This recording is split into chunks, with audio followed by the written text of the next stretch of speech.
नमस्कार. आज आपण राज्यघटनेची निर्मिती बघणार आहोत. तर हा व्हिडिओ पार्ट 1 आणि पार्ट 2 अशा 2 याच्यामध्ये येणार आहेत. पार्ट 1मध्ये आपण भारतीय राज्यघटनेची निर्मिती प्रक्रिया बघूया. नंतर त्यांच्या महत्त्वाच्या नोंदी आणि भारतीय स्वातंत्र्याचा कायदा आणि घटना समिती अशा 3 टॉपिकमध्ये पहिल्या भागामध्ये स्पष्टीकरण बघूया. तर राज्यघटनेची निर्मितीमध्ये म्हणजे भारताला जेव्हा स्वातंत्र्य मिळाले ब्रिटिशांकडून, त्यावेळेस आपल्या देशाला एक लोकशाही देश म्हणून संविधानाची गरज होती. तर आपल्याला राज्यघटनेची निर्मिती ही आवश्यक होती. त्यासाठी जी समिती नेमल्या गेली राज्यघटने बनवासाठी, त्या समितीतीलच सदस्य त्यावेळेस घटना अस्तित्वात येण्याच्या अगोदर आपला भारताचा राज्यकारभार बघायचे. कारण तेव्हा प्रत्यक्षात निवडणुका झाल्या नव्हत्या, कारण आपल्याकडे राज्यघटना नव्हती.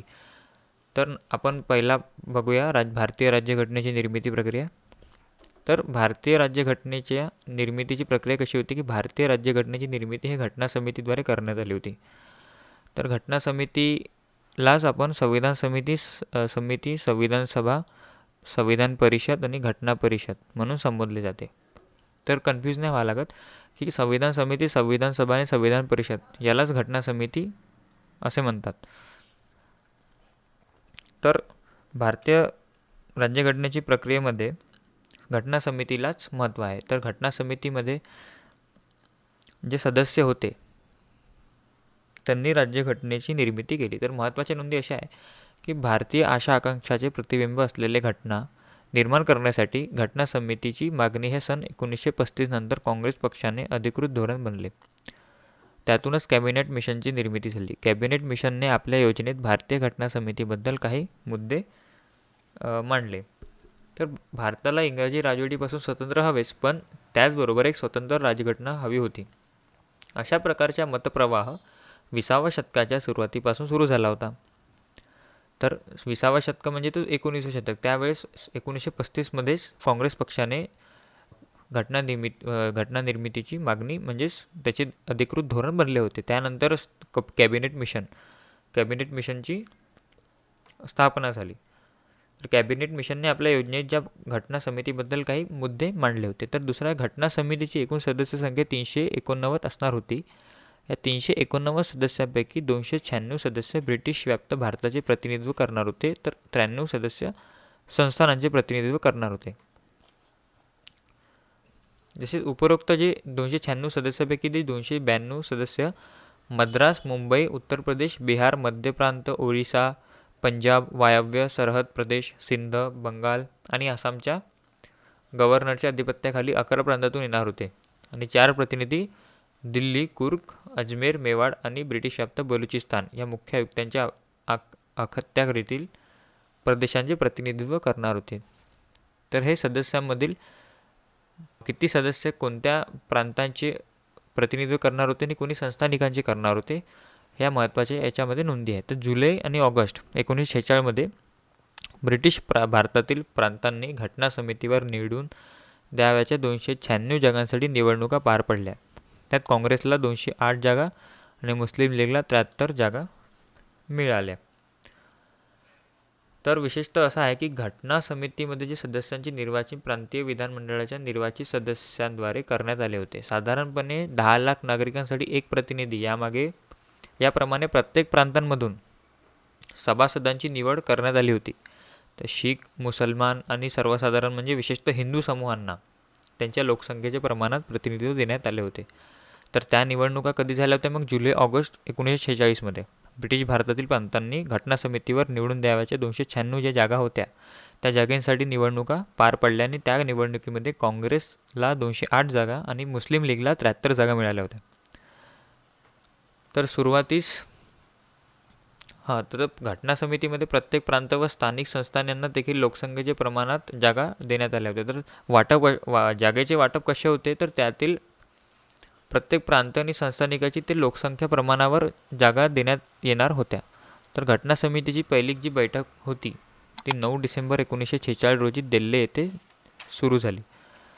पहिली जी घटना समितीची पहिली बैठक होती ना ती 9 डिसेंबर 1946ला दिल्ली येथे पार पडली.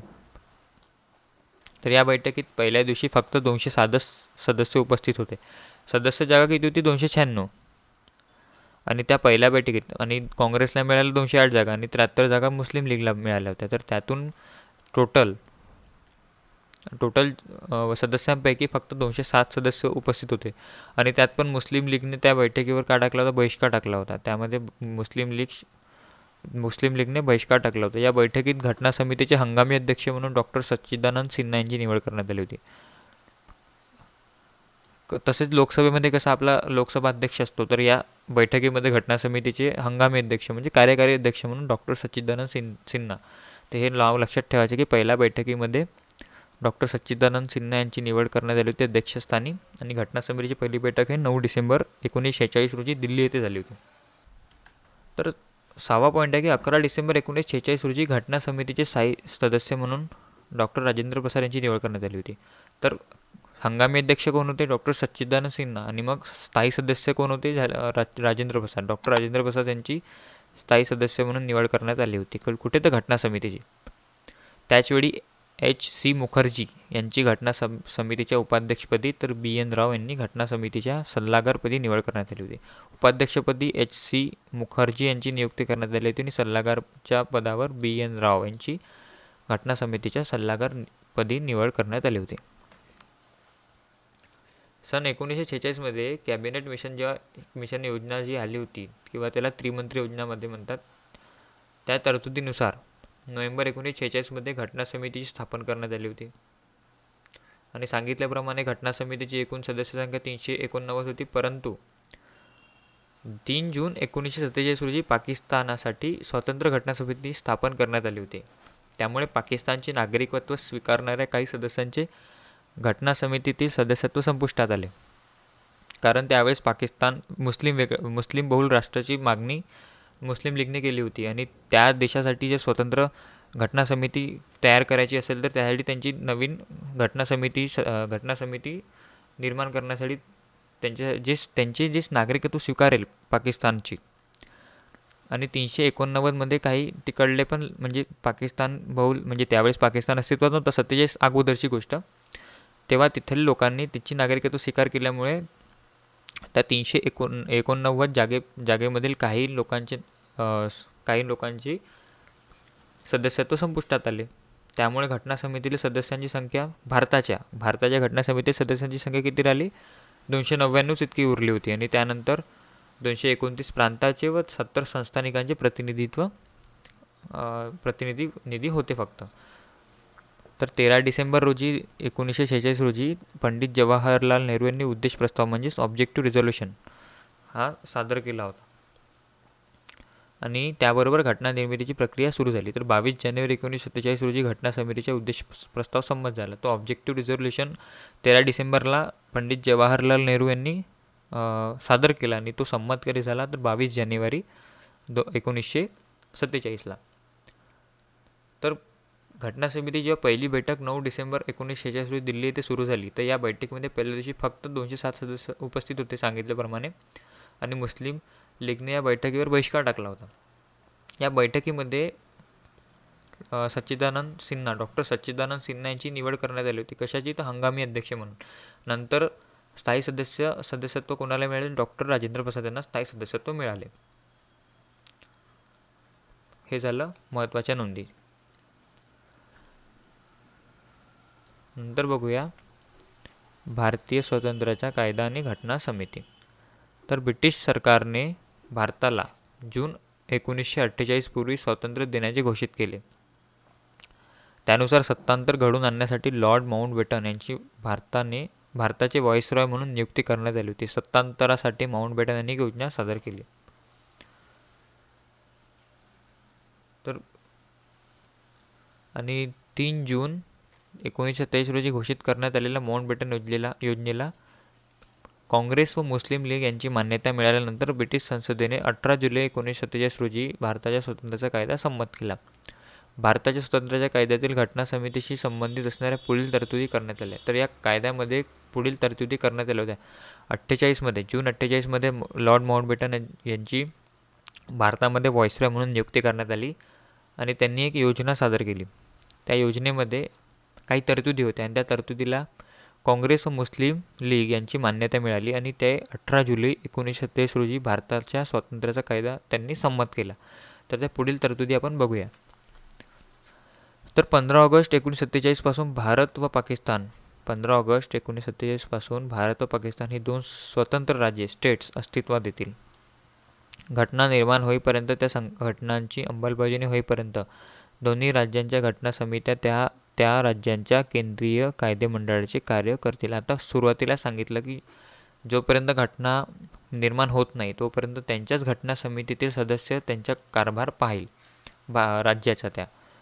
तिसरा एक, घटना समित्यांनी आपल्या देशांसाठी घटना निर्माण कराव्यात. घटना निर्माण होई त्यांची अंमलबजावणी होईपर्यंत 1935च्या भारतविषयक कायद्यानुसार राज्यकारभार करावा, अर्थात त्यात बदल करण्याचा अधिकार कायदेमंडळांना आहे. तर 1935चा गव्हर्नमेंट ऑफ इंडिया हा ॲक्ट ब्रिटिशांनी संमत केला होता. त्यानुसार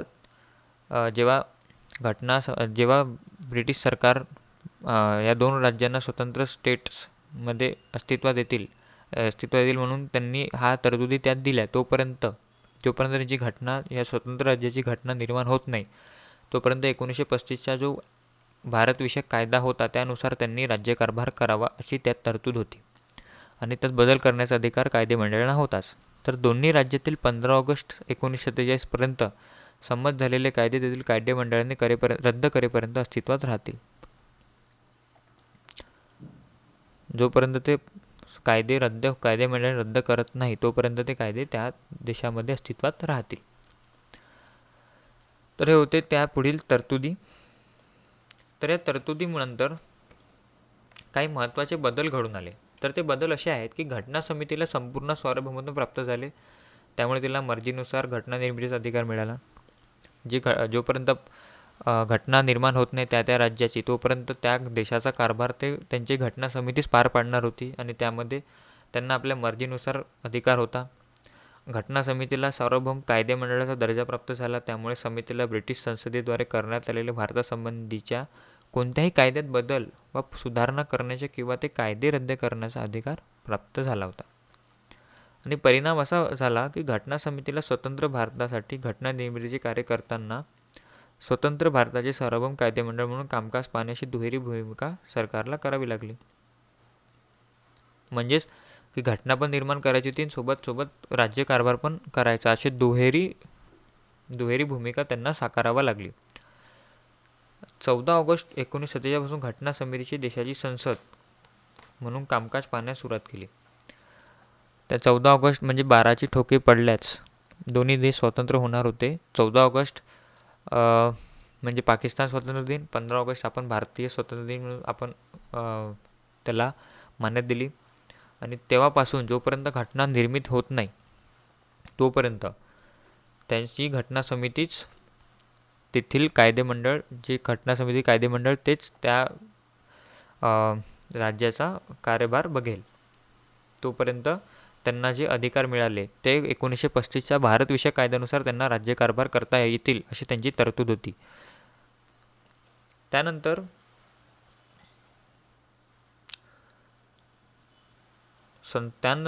26 जानेवारी 1950 पासून 17 एप्रिल 52 पर्यंत घटना समितीने हंगामी संसद म्हणून कामकाज पार पाडले. त्यानंतर जे झालेल्या सार्वत्रिक निवडणुका पश्चात 1952मध्ये घटना निर्मितीनंतर पहिली जी निवडणूक झाली त्यामध्ये भारताची पहिली निर्वाचित द्विगृही संसद अस्तित्वात आली होती. तर नंतर ज्या निवडणुका झाल्या त्यामध्ये प्रधानमंत्री होते, पहिले प्रधानमंत्री पंडित जवाहरलाल नेहरू. हे निवडणुका झाल्यानंतर पहिले प्रधानमंत्री पंडित जवाहरलाल नेहरू हे होते. तर घटना समितीद्वारे स्थापित ज्या समित्या होत्या ते बघून घ्या. तर समिती अशी होती की मसुदा समिती म्हणजे जो राज्यघटनेची मसुदा जो तयार करायचा होता त्याचे अध्यक्ष कोण होते? समिती प्रमुख डॉक्टर बाबासाहेब आंबेडकर. या समितीमध्ये इतके जे समितीने त्याचे प्रमुख आपल्याला दिले आहे पाहायला मिळते. तर संघ अधिकार समिती, समितीचे प्रमुख पंडित जवाहरलाल नेहरू. संघ समितीचे पण अध्यक्ष जे होते प्रमुख होते पंडित जवाहरलाल नेहरू. प्रांतीय घटना समितीचे अध्यक्ष सरदार वल्लभभाई पटेल. मूलभूत मूलभूत हक्क व अल्पसंख्याक संबंधित सल्लागार समितीचे प्रमुख सरदार वल्लभभाई पटेल. त्याच्यामध्ये दोन गट येतात, उपसमिती येतात, मूलभूत हक्क उपसमिती आणि अल्पसंख्याक उपसमिती. तर मूलभूत हक्क उपसमितीचे सदस्य प्रमुख होते JB कृपलानी आणि अल्पसंख्याक उपसमितीचे होते HC मुखर्जी. प्रक्रिया नियम समिती डॉक्टर राजेंद्र प्रसाद आणि संचालन समितीचे पण प्रमुख होते डॉक्टर राजेंद्र प्रसाद. कार्यसंचालन समितीचे प्रमुख होते डॉक्टर KM मुंशी. घटना समितीच्या कार्यसंबंधीची समिती होती GV मावळंकर. सदन समिती बी पट्टाभी सीतारामय्या. राष्ट्रध्वज संबंधी तथ्यार्थ समिती होती डॉक्टर राजेंद्र प्रसाद. प्रारूप समीक्षा समितीचे अध्यक्ष होते अल्लादी कृष्णस्वामी अय्यर. तर एकूण 15 समितीने त्याचे अध्यक्ष आपल्याला बघायला मिळतात. तर आपल्याला माहीत पडलं की भारतीय राज्य घटना समितीची प्रक्रिया कशी होती, त्यामध्ये महत्त्वाच्या नोंदी, किती सदस्य संख्या आहे, किती सदस्य कोणत्या प्रांताचे आणि कोण संस्थानांचे प्रतिनिधित्व करणार होते. त्यानंतर सदस्य संख्या द्विराष्ट्र म्हणून अंमलात आल्यामुळे सदस्य संख्या घटली. इकडे पाकिस्तानची मागणी झाल्यामुळे 389 सदस्यांची संख्या घटली, ती 299वर उरली. त्यानंतर जेव्हा सदस्य संख्या घटली तेव्हा 207 आपलं 207 प्रांतांचे आणि 70 संस्थानिकांचे प्रतिनिधित्व करणार होते. त्यानंतर जेव्हा घटना निर्माण होत नाही तोपर्यंत संपूर्ण जबाबदारी घटना समितीवर होती. त्यांनी दुहेरी भूमिका पार पाडली, म्हणजे घटना निर्माण करण्याची आणि त्यानंतर कायदेमंडळात कायदे कारभार पाहण्याची, अशी दुहेरी भूमिका घटना समितीने पार पाडली आहे. त्यानंतर जी घटना समितीमध्ये जेव्हा भारतीय स्वतंत्रता कायदा आणि घटना समितीमध्ये माउंटबॅटन यांची नियुक्ती करण्यात आली. त्यानंतर त्यांनी जो कायदा संमत केला त्याला काँग्रेस आणि मुस्लिम लीग या दोघांची पण संमती मिळाली. त्यानंतरच भारतीय स्वतंत्रतेचा कायदा संमत झाला. त्यांनी काही पुढील तरतुदी दिल्या होत्या. तर तरतुदी आपण बघितल्या आहे की 15 ऑगस्टपासून भारत आणि पाकिस्तान हे 2 स्वतंत्र राज्ये निर्माण होतील आणि घटना निर्माण होईपर्यंत त्यांची आणि अंमलबजावणी होतपर्यंत दोन्ही राज्यांची घटना समिती त्या राज्यांची कायदेमंडळाची कार्य करतील आणि जोपर्यंत घटना बनत नाही तोपर्यंत 1935चा भारतविषयक कायद्यानुसार राज्यकारभार करण्याची मुभा त्यांना देण्यात आली. त्याच्यात बदल करता येतो अशी पण त्यांना हक्क देण्यात आले. आणि त्यानंतर त्यांचे परिणाम आपण बघितले आणि घटना समिती काही ज्या प्रमुख समित्या होत्या आणि त्या समितीचे आपण प्रमुख बघितले आहे. तर दुसऱ्या पार्टमध्ये आपण मसुदा समिती जे मेन प्रमुख समिती होती घटना निर्मितीमध्ये, त्यातील सदस्यांची डिटेल्स इन्फॉर्मेशन बघूया.